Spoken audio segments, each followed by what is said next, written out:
lang, bisag bata nakabalo. Ang mga anak naglibog-libog silang sarili.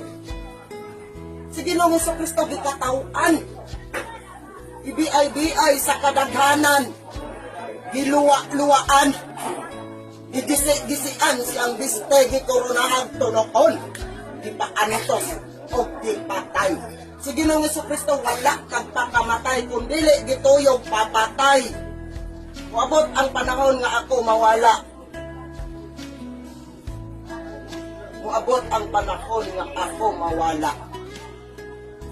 Dili kamo ang kalaban nako, kundili ang mga taong sakim.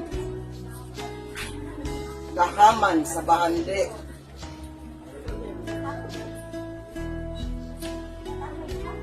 Kung itong ay dula inyong sarili, kamura mismo, nakabalogin sa upunsa mo.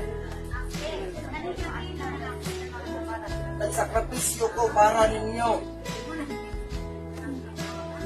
O nang bisang pagmuingon, mangayo ko sa pagpanambang dili.